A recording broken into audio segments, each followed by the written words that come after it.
Улсын хурлын гишүүн хууль зүйн байнгын хорооны дарга Ганбат 2016 оны 1-р сарын 30-наас 31-ний өдрүүдэд Баян-Онгор аймагт ажиллалаа. Тэрээр Баян-Онгор аймагт ажиллах үеэр улсын хурлын 2015 оны намрын ээлж чуулганы хугацаанд батлагдсан гарсан хуулийн төслүүд болон хилцэгдэж байгаа төслүүдийн талаар иргэд олон нийтэд мэдээлэл өглөө. Түүнчлэн орон нутгийн хүүхд хамгааллын байгууллагын мэргэжилтнүүдийн сургалтанд оролцож холбогдох хуулиудын талаар танилцуулсан. Юугийн хууль бол одоо шинжилгээ хариуцлагатай батлагдаад 2016 оны 9 сарын 1-ээс мөрдөгдөн удахгүй бол процессын хууль яригдж байгаа улсын их хурл дээр.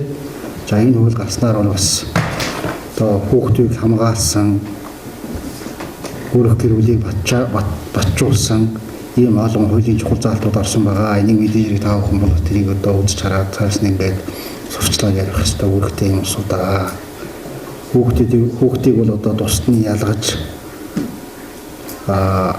шорон гямданд хуучин шиг одоо насан туршидтай адилхан тийм шийдэгдэг байсан бол одоо болсоо. Энийг та бүхэн мэдж байгаа. Энийг бол хамгийн гол сургалтаа хүмүүс хүүхдүүдээ хүмүүжүүлж ингэж явах хэрэгтэй гэж үзээд шинэ хуулийн зүйл заалт орсон байгаа. Тэгээд одоо ойрын үед бол дэлхийн нийтийн эдийн засаг, улс орны эдийн засаг бол хүнд байгаа. Тэгэхээр ямар ч байсан хүүхдүүдтэй тавих анхаарал халамж бодлого бол саараагүй Монгол улсын. За энэ хүрээнд одоо та бүхний ажил бол одоо өшөө сайн хэрчимжиж энэ одоо анхаарал халамж одоо эдийн засаг хүндэрсэн үед одоо өрх гэр бүлийн байдал хүндэрдэг, хэрүүл маргаа ихсдэг. Энэ үед одоо та бүхэн ингээд нэг ёсондоо сэтгэл зүйч, нөгөө ёсондоо бас хаана анхаарал халамж гардаг ч энэ бүхнийг уучлан сэргийл тогтоох ёстой. Тэрийн ажлыг хийдэг юм хүмүүсээ. Тэгээ энэ талдаа хичээж ажиллараа гэж хүсэх байна. Мөн энэ үеэр Баян-Онгор аймаг дахь магадлан итгэмжлэгдсэн мэргэжлийн сургалт үйлдвэрлэлийн төв Баян-Хонгор Политехник коллеж болох арга хэмжээнд оролцсон юм а. Мэргэжил сургалт үйлдвэрлэлийн төв нь 1963 оны 7 дугаар сард барилгын сургууль комбинат нэртэй байгуулагдсан бөгөөд эдүгээ 53 дахь жилдээ үйл ажиллагаагаа явуулж байгаамаа.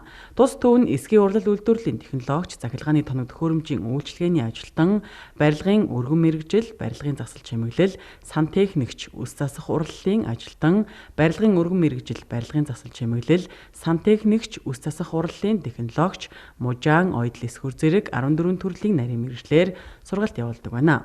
Политехник коллеж босноороо үйлдвэрийн тоног төхөөрөмжийн техникч, барилга угсралтын техникч, захилгааны техникч, аюулгүй ажиллагааны техникч мэргэжлэр дипломын болон бакалаврын дипломтой төгсөх боломжтой болж байгаамаа. Баян-Хонгор аймгийн мэргэжил сургалтын үйлдвэрийн төв маань 53 жилийн дараа Политехник коллеж гэсэн эрхэм хүндтэй ийм сургууль болжээ. Энэ сургуулийн одоо болох арга хэмжээ коллежийг одоо нэрийг өөрчилсөн тэгшиж байгаа, ажиллаж байгаа энэ одоо арга хэмжээнд оролцоод болсоо бичээд 2012 оноос хойш бол мэргэжил сургалтын үйлдвэрлэлийн төвийг бол одоо төр засгийн хэмжээнд бодлогоор их дэмжиж байгаа. Энэ нь бол одоо бүтээн байгуулалт, баялаг бүтээх, энэ хүмүүсийг сургах, ялангуяа дээд сургуультгүйгээр одоо бас бүтээн байгуулах, өдөр тутмын одоо 10 үеийн оролцоо явуулдаг ийм одоо бас ажилтнуудыг бэлтгэн гаргах залуучуудыг одоо мэргэжилтэй болгоход бол энэ манай мэргэжил сургалтын үйлдвэрлэлийн төвүүд бол их хөв нэмэр оруулж байгаа. Үүн дотор Баян-Хонгор аймгийн төв энэ баруун бүсийн аймагуд дотор бол гушуучлан ажилладаг.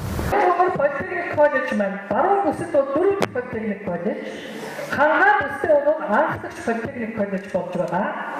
Политехник гэдэг өөрөө бүхэл мэргэжлээс цаашдаа мэргэжлийн дунд чанартай боловсрол олгож диплом олгох ийм эрхтэй болсон. Ийм өндөр түвшинд гарсан сургууль гэж та бүхэн ойлгож байна. Политехник коллеж болсоор бид олдож байгаа 16 мэргэжлээр дунд чанарын боловсролыг олгох эрхэн ээгдэж байгаа гэсэн үг ээ. Сургууль сурч байгаа хүүхдүүд маань 2.5 жилийн мэргэжлийн боловсролын анхан шатны сургалтаар дүүргээд цаашаа үргэлжлүүлж Политехник коллежид суралцж 1.5 жилийн хугацаанд дипломын боловсрол олох боломжтой болж байгаамаа. Энэхүү арга хэмжээнд хөтөлмөрийн сайдын зөвлөх Давааяр аймгийн удирдлагууд, тус сургуулийн Ахмад багш нар, ажилтан болон орон нутгийн иргэдийн төлөөлөл оролцсон юм а. Мөн энэ үеэр Монгол Улсын ерөнхийлөгчийн 100 болон түүнээс дээш настай ахмадуудад хүргүүлдэг мэндчилгээ гарын бэлгийг 101 настай дорж дулам, 103 настай Думба, 102 настай дорж балам, 103 настай Цэнд нарт Улсын хурлын гишүүн Ганбат гардуулаа өглөө.